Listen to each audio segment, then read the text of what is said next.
जो मुस्लिम मूवमेंट थे वो हिंदू मूवमेंट के अराउंड 3 से 40 साल बाद स्टार्ट हुए। उन्होंने जो भी वेस्टर्न इन्फ्लुएंसेस थे उन तो अपने आप को बिल्कुल अलग अलग रखा, लेकिन ये भी ज़्यादा देर अलग नहीं रह पाए। तो ये सबसे पहला मुस्लिम मूवमेंट है वहाबी मूवमेंट।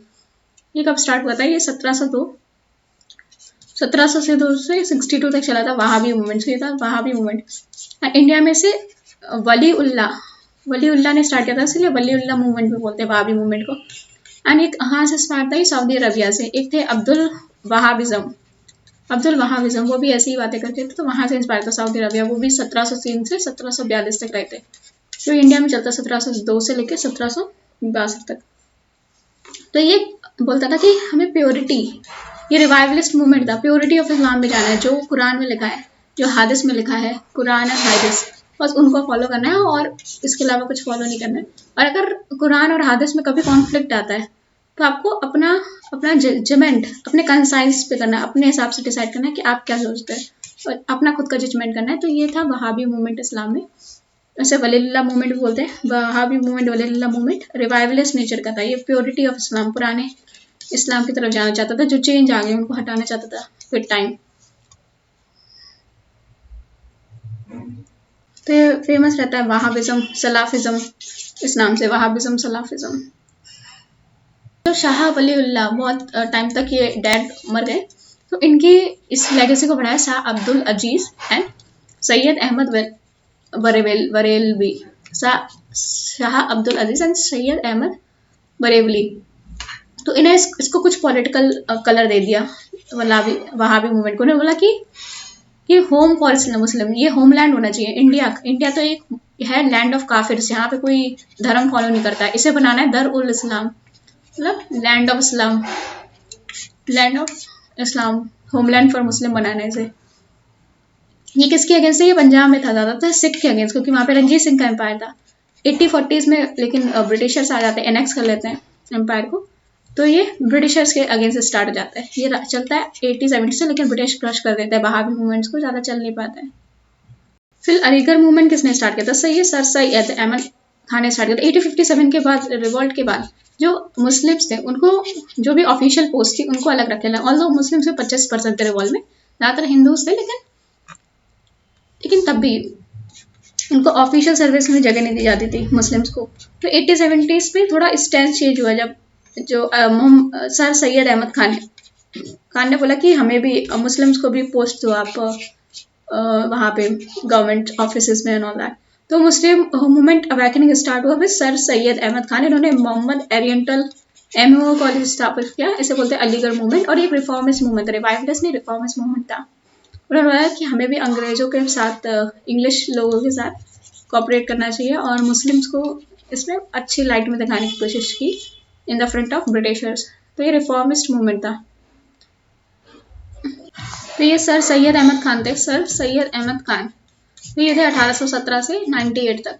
तो ये बहुत ही नोबल फैमिली में पैदा हुए थे दिल्ली की, लाइक राज दरबार से इनका तालमेल रहता था। ये जुडिशियल ऑफिसर थे, जुडिशरी का काम करते थे ज़्यादा, तो जुडिशियल ऑफिसर थे। और ईस्ट इंडिया कंपनी जब रिवॉल्ट हुआ था 1857 का, तो ये ईस्ट इंडिया कंपनी के काफ़ी रॉयल रहे थे।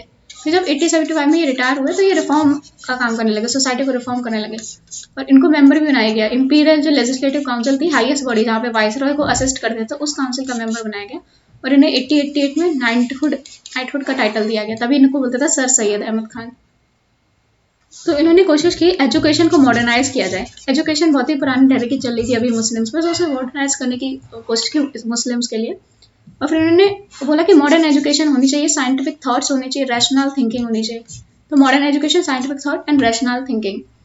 उन्होंने बोला ज़्यादा से ज़्यादा गवर्नमेंट सर्विसेज लो कि हम अपना फ़ायदा कर पाएँ। तो मुस्लिम से बोला ज़्यादा से ज़्यादा गवर्नमेंट सर्विस लो। तो इसमें बोला उर्दू को लिंगुआ फ्रांका बनाओ, क्योंकि आज़ादी के बाद ज़्यादातर वर्नाकुलर लैंग्वेज में पढ़ाई हो रही थी, ज़्यादातर स्कूलों में या वेस्टर्न इंग्लिश में हो रही थी। तो मुस्लिम पिछड़ रहे थे, तो उन्होंने बोला उर्दू को यूज़ करो as a lingua franca of all the Muslim. तो इसने बोला जो आउटडेटेड सोशल कस्टम थे उनको अपोज किया, जैसे सती और ये पर्दा, इन सबको अपोज किया। और ये जब ये जब INC बनी थी 1885 में, तो उसके बहुत अगेंस्ट थे। तो फिर ये जब मर गए थे 1898 में, तो कुछ 10-12 साल तक ये बहुत अगेंस्ट रहे थे INC के। उन्होंने बोला ये सब हिंदुओं की पार्टी है। फिर मैगजीन इन्होंने निकाली तहजीब उल अखलाक। एजुकेशन एंड मॉरल्स पे बुक लिखी है तहजीब उल अखलाक। इन्होंने बुक लिखी है commentaries on Quran, commentaries on the Quran, commentaries on the Quran. तो ये बुक लिखी है कमेंट्रीज ऑन द कुरान। इन्होंने बुक लिखी है तहजीब उल अखलाक और commentaries on the Quran. Education में कॉन्ट्रीब्यूशन देखें तो 1859 में इन्होंने गुलशन स्कूल मुरादाबाद में स्टार्ट किया, फिर 1863 में विक्टोरिया स्कूल गाजीपुर में स्टार्ट किया, फिर 1864 में इन्होंने स्टार्ट की साइंटिफिक सोसाइटी ऑफ अलीगढ़ और इन्होंने फिर क्या किया, ट्रांसलेट किया इंग्लिश को वर्नाकुलर लैंग्वेज में। फिर 1866 इन्होंने अलीगढ़ इंस्टीट्यूट गैजेट निकाला, एक बाई वीकली जर्नल था जिसमें साइंस, मैथ, एग्रीकल्चर इन्फॉर्मेशन के बारे में लिखते थे। फिर उन्होंने एक सबसे इम्पोर्टेंट स्कूल निकाला 1875 में, मोहम्मद एंग्लो ओरिएंटल, जिसे आज अलीगढ़ मुस्लिम यूनिवर्सिटी बोलते हैं। 1920 में यूनिवर्सिटी का दर्जा दे दिया गया था। एंड तो पहले ये एक स्कूल था, इसको अपग्रेड कर दिया गया कॉलेज में 1877 में। फिर 1920s में इसे एक यूनिवर्सिटी बना दिया गया, अलीगढ़ मुस्लिम यूनिवर्सिटी। पहले इसका नाम था Mohammedan Anglo oriental, Mohammedan Anglo oriental, अब अलीगढ़ मुस्लिम यूनिवर्सिटी नाम रखा है इसका। फिर एक और रिफॉर्म मूवमेंट है देवबंद स्कूल, ये रिवाइवलिस्ट था, पुराने इस्लाम की तरफ जाना चाहते थे। ऑर्थोडॉक्स सेक्शन था मुस्लिम का, किसने स्टार्ट किया, ऑर्थोडॉक्स सेक्शन था, जिससे मुस्लिम उलेमास, तो वो चाहते थे कि हमें जो मुस्लिम की प्योर टीचिंग्स हैं कुरान की और हादिस की, उनको मेंटेन करना है, कुरान एंड हादिस की मेंटेन करना है। उसने बोला कि हमें स्पिरिट ऑफ जिहाद जगा के रखनी है under against the foreign rulers, की कोई फॉरेन रूलर इंडिया में कब्जा ना कर पाए। लेकिन ये इसका ठंडा पड़ गया क्योंकि मिलिट्री स्ट्रेंथ नहीं थी, तो उनका ज़्यादा ऑब्जेक्टिव यही था कि लोगों को हादिस एंड कुरान की ओरिजिनल टीचिंग बताई जाए। तो ये रिवाइवलिस्ट मूवमेंट था देवबंद स्कूल, तो इसके लिए उन्होंने देवबंद स्कूल इस्टेब्लिश किया। फिर एक था दरुल उलूम देवबंद, दरुल उल देवबंद, तो ये स्टार्ट किया था मोहम्मद कासिर वनोतवी, रशीद अहमद गनहोही, मोहम्मद यूसुफ ननावती, इन्होंने फाउंड किया था ये देवबंद उलूम स्कूल इन सहारनपुर यूपी। जो मुस्लिम रिलीजियस लीडर्स अपना फेथ को पढ़ाते थे, उन्होंने बोला कोई वेस्टर्न एजुकेशन नहीं और कोई इंग्लिश एजुकेशन नहीं, तो ये पूरा रिवाइवलिस्ट था। तो पूरी वेस्टर्न एजुकेशन इंग्लिश एजुकेशन को इन्होंने नकार दिया। तो ये न्यू लीडर्स के आए थे महमूद उल हसन 1851 to 1920s में। तो इन्होंने पॉलिटिकल एंड इंटेलेक्चुअल कंटेंट दिया, रिलीजियस आइडियाज दिए स्कूल को, एंड ये अलीगढ़ मूवमेंट के भी अगेंस्ट था और ये कांग्रेस को सपोर्ट करते थे। तो ये कांग्रेस को सपोर्ट करते थे देवबंद स्कूल वाले। फिर जो जमातुल इस्लामी जो संगठन है, ये देवबंद स्कूल से ही निकला है, जमातुल इस्लामी संगठन देवबंद स्कूल। फिर पारसी रिफॉर्म मूवमेंट आया, पारसी रिफॉर्म मूवमेंट ये स्टार्ट किया दादा भाई नौरोजी, जेबी कवचा, SS बंगाली, नरोजी फुरदौनजी, इन्होंने फाउंड किया रहनुमाई मजदायाना समा, तो इन्होंने फाउंड की थी रहमनी मदाया समा, किसने, दादा भाई नौरोजी ने एंड नरोजी फुरदौनजी ने कर। ये रिलीजियस रिफॉर्म एसोसिएशन था 1851 में। तो ये चाहते थे कि अपना जो ओल्ड ट्रेडिशन है उसे अपनी प्योरिटी में लेके आए, जो इनका पारसी है ये प्योरिटी में आए। ये सोशल कंडीशन बढ़ाना चाहते थे, रीजनरेट करना चाहते थे, जो राष्ट्रीय रिलीजन को रिस्टोर करना चाहते थे टू इस प्रिस्टीन प्योरिटी। फिर दादा भाई नौरोजी एंड नरोजी फुरदौनजी ने एक इनका वीकली भी निकलता था, Rast Goftar voice of the truth, Rast Goftar voice of the truth, Rast Goftar voice of the truth, Rast Goftar voice of the truth. तो ये थे Parsi movement, Dadabhai Naoroji, JB Kavcha, SS Bengalee and Naoroji Furdonji, इन्होंने फाउंड किया था रहनमी मजदान सभा। ये क्या था, रिलीजियस रिफॉर्म एसोसिएशन था 1851 में। सबसे अच्छी बात थी कि यहाँ पे पूरा कम्युनिटी का पूरा सपोर्ट था, पारसी कम्युनिटी। हिंदू मुस्लिम में कहीं कहीं अपोजिशन आता है, लेकिन यहाँ पे फुल कम्युनिटी का सपोर्ट था। फिर एजुकेशन बहुत इंपॉर्टेंट, तो पारसी वुमेन के लिए एजुकेशन स्टार्ट की इन लोगों ने। एंड फिर उन्होंने कहा जोरास्ट्रियन कॉन्फ्रेंस कराई, तो इसमें जोरास्ट्रियन कॉन्फ्रेंस होती थी, ये social religious educational issue discuss करते थे। तो फर्स्ट सच कॉन्फ्रेंस हुई थी 1890 में, तो फर्स्ट जोरास्ट्रियन कॉन्फ्रेंस 1890 में हुई थी। तो पारसी सबसे ज़्यादा वेस्टर्नाइज्ड कम्युनिटी बन गई थी बाई 20th सेंचुरी, सबसे ज़्यादा वेस्टर्नाइज कम्युनिटी बन, सारे वेस्टर्न हो गए थे ये लोग पारसी। तो सिख रिफॉर्म मूवमेंट हुए, बाबा दयाल दास थे, इन्होंने फाउंड किया निराकारी मूवमेंट। तो बाबा दयाल दास ने स्टार्ट किया निराकारी मूवमेंट। उन्होंने बोला कि गॉड को निराकार मतलब फॉर्मलेस वर्शिप करे, जैसे आदि ग्रंथ पे ये फोकस करते थे कि आदि ग्रंथ पे फोकस करें। 1699 में लास्ट गुरु थे, उन्होंने खालसा पंथ को स्टैब्लिश किया था। खालसा पंथ मार्शल, तो कुछ ट्रेडिशन बदल गए थे, तो वो प्योरिटी में जाना चाहते थे कि जो सिख गुरु गोविंद सिंह ने बोला है, जो आदि ग्रंथ में लिखा है, हम उसको ही मानेंगे। तो ये था इनका। तो नामधारी मूवमेंट किसने फाउंड किया था? बाबा राम सिंह। नामधारी मूवमेंट, उन्होंने काफ़ी ये वाइट क्लोथ पहनते थे नामधारी, एंड ये मीट वीट नहीं खाते थे, तो ये थे नामधारी मूवमेंट। वाइट क्लोथ पहनते थे, मीट नहीं खाते थे। फिर 1873 में सिंह सभा ऑर्गेनाइज की। सिंह सभा क्यों ऑर्गेनाइज की? क्योंकि उन्हें लगा क्रिश्चियन की एक्टिविटीज काफी ज्यादा बढ़ी थी और हिंदूज के ओशन में कहीं दब ना जाए, अपना रिलीजन को प्रेजर करवाए, तो इसलिए उन्होंने सिंह सभा इस्टेब्लिश की। तो इसमें सिंह सभा में सिंह गुरुज थे, तो स्पिरिचुअल लीडर्स थे। तो ये इन्होंने काफी रिलीजियस लिटरेचर पंजाबी में छापी और इलिटरेसी के अगेंस्ट कैंपेन की कि लोगों को लिटरेट होना चाहिए। तो ये सिंह सभा इस्टेब्लिश की थी 1873 में। इन्होंने काफी खालसा स्कूल कॉलेजेस बनाए, तो यहाँ पे गुरुमुखी एजुकेशन के साथ गुरुमुखी एंड पंजाबी लिटरेचर भी बताई जाती थी, गुरुओं की बातें बताई जाती थी इससे इन स्कूल्स में, काफी खालसा स्कूल एंड कॉलेजेस में। तो जो सिंह सभा थी स्टार्ट अमृतसर में हुई थी 1873 में, लेकिन वो काफी जगह फैल गया था बाद में। सिंह सभा स्टार्ट हुई थी अमृतसर में 1873 में। जितने भी सिख गुरुद्वारास थे वहां पे महंत और प्रीस्ट बैठ गए और अपना कब्जा जमा लिया महंत और प्रीस्ट ने। तो इनके अगेंस्ट एक मूवमेंट स्टार्ट हुआ 1920s में, अकालीज ने स्टार्ट किया। तो ये अकाली मूवमेंट था, अकाली मूवमेंट।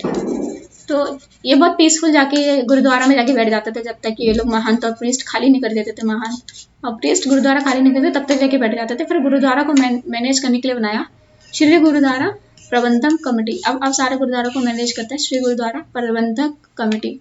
एंड इसी मूवमेंट से अकाली मूवमेंट जो स्टार्ट हुआ 1920, इससे निकला अकाली दल, जो आज एक इम्पॉर्टेंट पॉलिटिकल पार्टी है पंजाब में। अकाली मूवमेंट स्टार्ट होता है 1920s में। फिर बना श्री गुरुद्वारा प्रबंधक कमेटी। सो प्रोस क्या है कि न्यू अवेकनिंग आई लोगों के अंदर कल्चर एंड रिलीजन के बारे में, कॉन्फिडेंस जगह। पहले लोग बहुत हीन भावना से ग्रस्त थे इंडिया के लोग। फिर वेस्टर्न प्रोपोगेंडा को चलाते थे ब्रिटिशर्स की, हम सुपीरियर हैं, racial superiority, culture and racial superiority, वो खत्म हुआ। फिर जो बुरी बुरी चीज़ें थी, सती, इन्फेंटिसाइड, चाइल्ड मैरिज, ये खत्म हुई। फिर rational and scientific thinking I लोगों के अंदर। ये रिफॉर्म मूवमेंट काफ़ी कहते हैं, जैसे बोस, रमन, इंपॉर्टेंट साइंटिस्ट निकले इंडिया से, ये रैशनल थिंकिंग की वजह से निकला। तो क्या क्या कौन सा इसमें ज़्यादा रेट्रोग्रेड थिंकिंग थी, स्पेशल रिवाइवलिस्ट की पुराने धर्म पे जाना है, तो ये पीछे ही जा रहे थे, अपने आप को रिफॉर्म करने की बजाय ये पीछे जा रहे थे। और कुछ लोगों ने सोचा जैसे अलीगढ़ मूवमेंट की लॉयलिटी दिखाएंगे ब्रिटिशर्स की, तो एक सेपरेटिज्म की भावना आ गई डिफरेंट ग्रुप्स में। फिर अपर क्लास और मिडिल क्लासेस में ही था ये मूवमेंट, एंड जो मोस्टली जो लोग थे backward classes and rural India, उन्हें बस 2 वक्त की रोटी से मतलब था, तो वो अनटच्ड रहे, तो ज़्यादा मास मूवमेंट नहीं था। तो ये एक आध मूवमेंट को छोड़ के, जैसे रामकृष्ण मिशन और बाकी ज़्यादातर मूवमेंट थे, ब्रह्मो समाज, आर्य समाज, प्रार्थना समाज, ये ज़्यादातर मास मूवमेंट नहीं बन पाए। तो रिलीजियस चावनिज्म, लोग बोलेंगे हमारा धर्म तुमसे बेटर एंड ऑल दैट, तो काफ़ी ज़्यादा चावनिज्म स्टार्ट हो गया, रिलीजियस चावनिज्म स्टार्ट हो गया। फिर फॉल्ट लाइन, इसमें लाइक कूद डालो और राज करो वाली नीति, फिर ब्रिटिशर्स ने इसका बहुत फ़ायदा उठाया। फिर लोअर कास्ट मूवमेंट स्टार्ट होते हैं मेडिवल एज में। तो ये मेडिवल एज में स्टार्ट हुए थे लोअर कास्ट मूवमेंट, जैसे कबीर एंड गुरु नानक ने ये इसके अगेंस्ट बात की थी। फिर 19th सेंचुरी में सोशल रिलीजियस मूवमेंट आए, इन्होंने भी कास्टिज्म, अनटचेबिलिटी को गलत बताया, एंड लेकिन इसमें ज़्यादा तक सक्सेसफुल नहीं आया। 20th सेंचुरी में लोअर कास्ट ने बोला कि हमें खुद ही उठना पड़ेगा, अपनी रिस्पॉन्सिबिलिटी खुद ही लेनी पड़ेगी कि हम अपनी कंडीशन को इम्प्रूव कर पाए। तो सबसे पहले जो मूवमेंट स्टार्ट हुआ था ये साउथ इंडिया और western India, lower caste movement सबसे पहले यहाँ पे स्टार्ट हुआ था। लोअर कास्ट मूवमेंट कैसे स्टार्ट हुए अचानक? एक तो मॉडर्न एजुकेशन आ गई थी, तो उन्हें समझ में आया कि उनका कितना पिछड़े हुए वो लोग। तो modern political thought, equality, liberty, fraternity वाली चीज़ें आ गई थी। फिर नेशनल कॉन्शियसनेस, जाने कि हमें आज़ाद करना इंडिया, अभी पार्ट ऑफ इंडिया, तो नेशनल कॉन्शियसनेस जागे लोगों में जब एजुकेशन आई। फिर western ideas of equality, egalitarianism, social justice, ये इंडियन सोसाइटी में काफ़ी बढ़ चढ़ के आगे आ रहे थे। फिर रेलवे नेटवर्क, रेलवे में हर बंदे को इक्वल एक जैसा टिकट मिलता था, एक जगह बैठते थे, तो ये इसमें गैप जो थे अपर एंड लोअर कास्ट में काफ़ी नैरो डाउन कर दिए। फिर थे सेंट रामलिंगा, ये one of the foremost saint थे, तमिलनाडु के थे 90th सेंचुरी में। तो 90th सेंचुरी में तमिलनाडु से सेंट रामलिंगा 1865 में उन्होंने फाउंड की थी समरसा सुधा सन्मगहा संघा, समरसा शुद्धा सन्मर्गहा संघ। तो ये कास्टलेस सोसाइटी थी। इन्होंने कंपोज किया तिरु अरुत्पा। तो ये सेंट रामलिंगा थे। तो ये तमिलनाडु में ये फॉरमोस्ट सेंट थे, सेंट रामलिंगा तमिलनाडु के फॉरमोस्ट सेंट थे 19th सेंचुरी में। तो 1865 में इन्होंने फाउंड किया था समस्त शुद्धा संगम संघ, SSS, समस्त शुद्धा संगम। ये किसने स्टार्ट किया था? सेंट रामलिंगा ने। कास्टलेस सोसाइटी थी समस्त शुद्धा संघ संघ, इन्होंने कंपोज की थी तिरु अरुप्ता एंड तो इन्हें तिरु अरुप्ता, तो इन्हें कंपोज की थी तिरु अरुप्ता अरुत्पा एंड इन्होंने फाइंड किया 1872 में सत्य सत्य ज्ञान सबाइन। 1872 में फाउंड किए थे सत्य ज्ञान सबाइन। उन्होंने प्रिंसिपल ऑफ गॉड, उन्होंने बोला गॉड को वर्शिप करो in the form of light. तो ये उन्होंने इंट्रोड्यूस किया था सेंट रामलिंगा ने, तमिलनाडु के थे ये सेंट रामलिंगा ने। कास्टलेस सोसाइटी बोलते कि भगवान को एक लाइट के फॉर्म में, एक ऊर्जा के फॉर्म में आप प्रे कर सकते हो। तो जस्टिस पार्टी, ये जो मद्रास है, तमिलनाडु ये वाला एरिया था, तो यहाँ पे लोअर कास्ट मूवमेंट स्टार्ट हुआ अगेंस्ट द ब्राह्मणिकल डोमिनेंस। तो ब्राह्मण्स का बहुत डोमिनेंस था साउथ इंडिया में, तमिल ब्राह्मण्स। फिर 1917 में एक टी त्यागराजा चिट्टी एंड डॉक्टर TM नायर इन्होंने फाउंड किया south Indian liberation foundation and later से जस्टिस पार्टी बोलेंगे। तो 1926 में इलेक्शन हो रहे थे मॉन्टेक ट्रांसपोर्ट रिफॉर्म के बाद, तो इन्होंने वो जीते एंड लेकिन 1937 में कांग्रेस पार्टी बनी तमिलनाडु में और ये इलेक्शन नहीं जीत पाया उसके बाद। तो ये था, तो किसने स्टार्ट किया था जस्टिस पार्टी 1917 में? P Tyagaraja Chetty and doctor TM Nair establish किए थे साउथ इंडिया लिबरेशन फाउंडेशन, जो बन गई Justice Party in the end. 1920s में जीते, 1937 में नहीं जीत पाए। तो थी साउथ इंडिया लिबरेशन फाउंडेशन 1917 में, south India Liberation foundation 1917।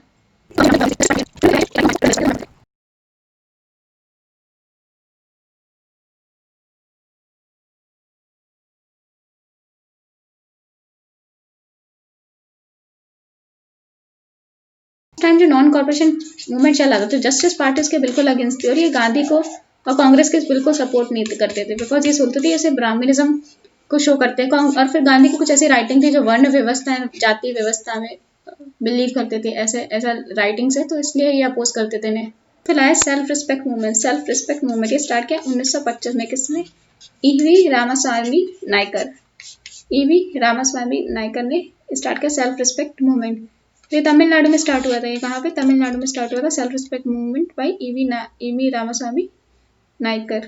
EV Ramaswamy Naicker को पेरियार भी बोलते हैं और मीन्स ग्रेट सोल, और ने इनके फॉलोअर्स को थंटाई भी बोलते हैं। थंटाई मीन्स बड़ा भाई, तो ये थंटाई या पेरियार भी बोला जाता है इनको। EV रामास्वामी नायकर को तमिलनाडु में ये ब्राह्मण्स के अगेंस्ट थे। ये चाहते थे कि बैकवर्ड क्लास को इक्वल ह्यूमन राइट मिले एंड सेल्फ रिस्पेक्ट। बोलते थे कि हम इक्वल हैं, हम किसी से नीचे नहीं है, हम हायरार्की के बिल्कुल एंड में नहीं आते हैं, हम इक्वल है सबके, इक्वालिटी की बात करते थे। ये 1937 में ये जस्टिस पार्टी स्टार्ट हुई थी 1917 में एंड 1920 में जीती भी थी, उसके प्रेसिडेंट बन जाते हैं। लेकिन जस्टिस पार्टी जीत नहीं पाई 1937 में। तो इन्होंने बोलिया कि हमें इलेक्शन नहीं, हम अपने पार्ट से भगा जाएंगे। 1944 में उन्होंने बोला कि हम इसको ऑर्गेनाइज करते हैं सोशल ऑर्गेनाइजेशन के फॉर्म में। तो उन्होंने फाउंड किया द्रविदर कजगम, कजगम फाउंड किया, नहीं द्रविदर कजगम। तो क्रूसेडर थे सोशल इक्वालिटी के पेरियार, जो कब से 1879 टू 1973, तो फिर आज़ादी के भी बाद काफ़ी सालों तक रहे, 1973 तक रहे। तो इन्होंने ये एंटी ब्राह्मण थे, पूरा एंटी ब्राह्मण। तो ब्राह्मण्स को बहुत अपोज करते थे। हिंदू गॉड्स एंड गॉडेस को बोलते थे ये कि ऐसा धर्म का क्या फ़ायदा है जो इक्वालिटी नहीं प्रोवाइड कर सकता है। तो ये हिंदू गॉड एंड गॉड्स को नहीं मानते थे, अनटचेबिलिटी के बिल्कुल अगेंस्ट में थे। ये आइडल वर्शिप को नहीं मानते थे और ब्राह्मण्स को ये बोलते थे शादी करा देते थे अपने फॉलोअर्स की। ब्राह्मण्स को बोलते थे ब्राह्मण्स को बुलाने की कोई ज़रूरत नहीं है। फिर ये कास्ट नेम जैसे खन्ना, सुपाड़ी, खन्ना, सॉफ्टी, तो ये सारी जो भी कास्ट वाली चीज़ें लगी होती थी दुकान पे वो हटा देते थे। तो ये जैसे सेक्रेट थ्रेड्स होते थे ब्राह्मण्स के, उन्हें काट देते थे। फिर आइडल्स जो भगवान जी की मूर्ति रखी रहती थी उन्हें चप्पल मारते थे। जो हिंदी का इम्पोजिशन के अगेंस्ट इन्होंने बहुत सारे मूवमेंट चलाए। ये सारे तमिल ज़्यादा समृद्ध है, ज़्यादा पुरानी है, तो तमिल को इन्होंने बहुत प्रमोट किया, बहुत बुक्स लिखी इसके ऊपर।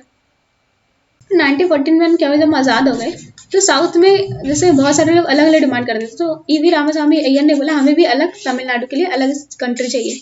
लेकिन दूसरे थे CN अन्नादुराई। तो CN अन्नादुराई बोलते थे नहीं, पॉलिटिक्स में रहना इंपॉर्टेंट है, हम पॉलिटिक्स में ही रह के अपना तमिलनाडु के लिए ज़्यादा मांगेंगे कि हमें ज़्यादा ऑटोनॉमी मिले। तो इन्होंने तो एक अलग एसोसिएशन स्टार्ट कर ली, CN अन्नादुराई ने, द्राविड़ा मुनेरा कजंगम। तो ये एक कुछ जब तक आज़ादी हुई इसके बाद ये जीत ही नहीं पाए, 20 साल तक तो कांग्रेस ही हावी रही। तो पेरियार ने सेपरेट इंडिपेंडेंट तमिल स्टेट बनाई, पेरियार ने। तो सेक्रेट लेकिन अनुदराई जो चाहते थे, CN अनुदराई, वो इंडियन पॉलिटिक्स में भाग लेना चाहते थे, एक्टिव पॉलिटिक्स में आते थे, बोला इसमें ज़रूरी है। तो 1967 में, पहले तो जीत नहीं पाए 20 साल तक, फिर 1967 में DMK जीतती है पहली बार तमिलनाडु में। और जो चीफ मिनिस्टर बनते हैं CN अन्नादुराई चीफ मिनिस्टर बनते हैं 2 साल के लिए, लेकिन उनकी डेथ हो जाती है 1969 में। तो फिर उसके बाद ये जो DMK था, DMK ही MGR को DMK तोड़ देते हैं और बनाते हैं AIDMK,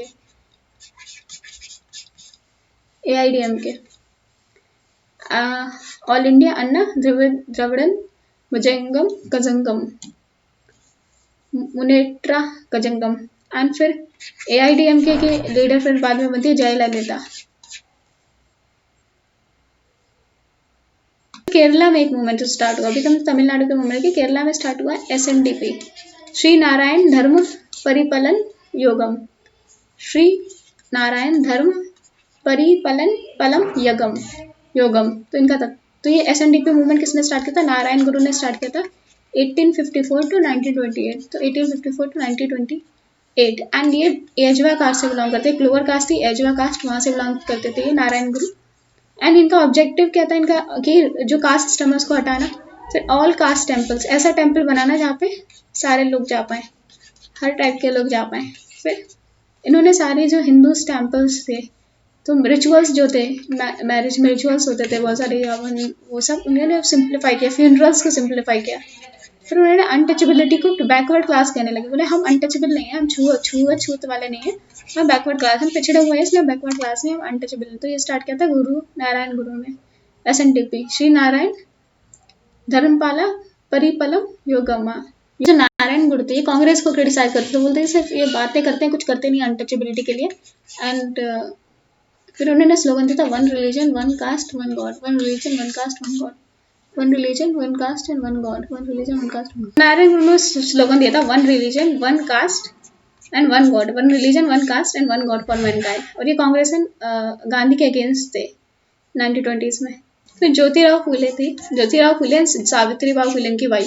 तो ज्योतिराव फुले सावित्रीबाई फुले लोअर क्लास के थे, 1827 to 90।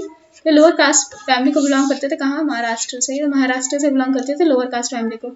तो ये अपर क्लास डोमिनियन, तो ये अपर क्लास, जो अपर क्लास है उसके अगेंस्ट करते थे। एक बार ये किसी शादी में घुस गए, वहां से इनको बहुत बेइज्जती करके निकाला गया था ज्योतिराव फुले को। फिर उन्होंने 1873 में फाउंड किया सत्य शोधक समाज, उन्होंने फाउंड किया सत्य शोधक समाज, कास्ट सिस्टम को फाइट करने के लिए, सत्य शोधक समाज, कास्ट सिस्टम को फाइट करने के लिए सत्य शोधक समाज। फिर विडो रिमैरिज कराते थे, विडो रिमैरिज मूवमेंट स्टार्ट किया महाराष्ट्र में। तो विडो रिमैरिज, बहुत सारी विडोज की शादी कराई। फिर जो वाइफ थी सावित्रीबाई फुले, इन्होंने एक गर्ल्स के लिए फर्स्ट गर्ल्स स्कूल स्टार्ट किया 1851 में, वो बंद कर दिया गया, तो काफ़ी दिक्कत हुई इन्हें। 1851 में फर्स्ट गर्ल्स स्कूल खोला सावित्रीबाई फुले ने। फिर उन्होंने फिर ऑर्फनेज स्कूल्स ये सब खोले महाराष्ट्र में, ऑर्फनेज स्कूल। फिर जो बिन ब्याही माँ थी उन्हें भी रखते थे कि उन्हें बच्चों को फेंकना ना पड़े, अनवेड मदर्स को ये जगह देती थी।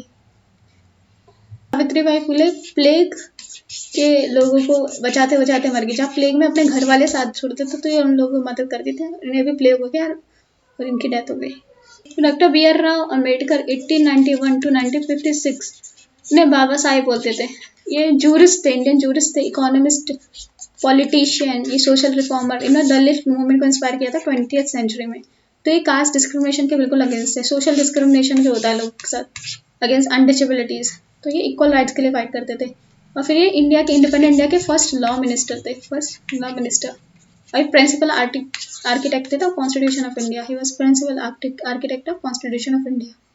फिर 1924 में इन्होंने स्टार्ट की थी बहिष्कृत हितकर्मी सभा, ये टेम्पल एंट्री में जाने के लिए, टेम्पल में कि इनको भी एंट्री मिल पाए, और ऊपर से पानी, कुएं में से पानी निकालने के लिए, तो वेल में से वाटर निकालने के लिए इन्होंने स्टार्ट किया था बहिष्कृत हितकर्मी सभा इन 1924, बहिष्कृत हितकर्मी सभा इन 1924।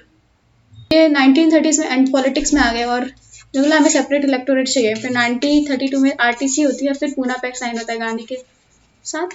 फिर उन्होंने 1936 में इंडिपेंडेंट लेबर पार्टी फाइंड की, 1936 में इंडिपेंडेंट लेबर पार्टी, और ये कांग्रेस के बिल्कुल अगेंस्ट हो गए थे। फिर 1942 में इन्होंने फाइंड की शेड्यूल कास्ट फेडरेशन, 1924 में इन्होंने फाइंड की शेड्यूल कास्ट फेडरेशन। 1956 में उन्होंने हिंदूज को छोड़ दिया और बुद्धिज्म में कन्वर्ट हो गया, अपने बहुत सारे फॉलोअर्स के साथ बुद्धिज्म में कन्वर्ट हो गए।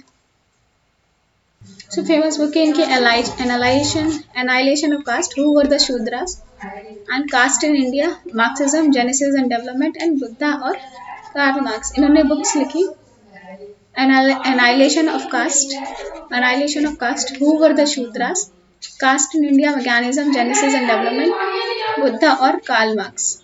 Annihilation of the Caste, Who Were the Shudras, Caste in India, their mechanism, Genesis, Development, and Buddha and the Karl Marx.